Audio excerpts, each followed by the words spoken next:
বউদেরকে বউ দেখবেন না, মেয়ে দেখবেন। আপনি মা ডাকা শুরু করুন, নামও ধরেন না। আজকে থেকে ছেলের বউকে মা বলে ডাকা শুরু করুন, দেখবেন যে আপনার এই ছেলের বউ আপনাকে মাথার তাজ বানায় রাখবে।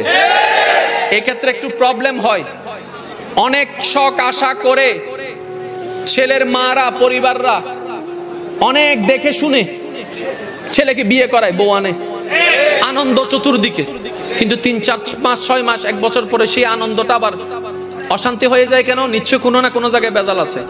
এই বেজালটা হচ্ছে মা যখন দেখে আমার ছেলেটা এখন অন্য জনের হয়ে গেছে, মার মনে আঘাত লাগে।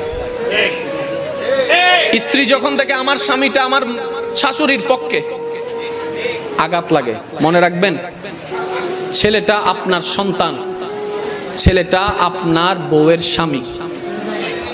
ছেলেদেরকে বলবো, আপনি যখন মার কাছে যাবেন সন্তান হিসেবে যান, পরিপূর্ণ সন্তান। আপনি যখন বউয়ের সামনে যাবেন পরিপূর্ণ স্বামী হিসেবে যান।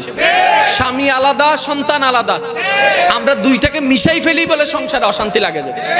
দ্বিতীয় নাম্বার আরেকটা জিনিস, এই ঘরটা 2022 সাল পর্যন্ত একজনের নেতৃত্বে চলেছে, সেটা হচ্ছে মা।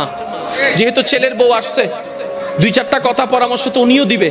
এক পর্যায়ে যখন আমার শাশুড়ি মারা দেখে যে শুধু ছেলের বউদের কথাগুলোকে গুরুত্ব দেওয়া হচ্ছে, হয়তো কোনো কথায় আমার কথা গুরুত্ব দেওয়া হয়নি, ওনাদের মনে আঘাত লাগে, সেজন্য ঝামেলা এটা লাগে। সেজন্য আমার বোনদেরকে বলবো, আপনি আপনার শাশুড়ি যতদিন বেঁচে থাকবে আপনি বলবেন যে আমার স্বামী টাকা কামাক কিংবা না কামাক, ঘর যে চালাবো চলক, এই ঘরে আমার মা যতদিন আছে আমার মায় থাকবে রানী, আমার মা থাকবে রানী, আমার মা থাকবে রানী। আমার মায়ের কর্মচারী হিসাবে, আমার মায়ের মন্ত্রী হিসাবে আমি কাজ করব।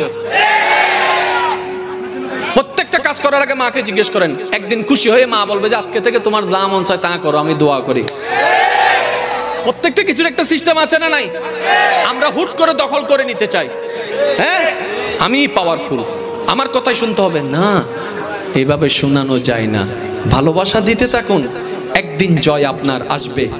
যদি সে সত্যিকার মানুষ হয়, মরণের 1 মিনিট আগে হলো স্বীকার করতে বাধ্য হবে, আমার ভাগ্য ভালো তোমার মতো একটা বউ পাইছি বলে। এটাই আপনার জন্য দোয়া, এটাই আপনার সার্টিফিকেট হয়ে যাবে, রবের কাছে আপনার জন্য একটা পার হওয়ার একটা রাস্তা হয়ে যাবে। বলেন না সুবহানাল্লাহ।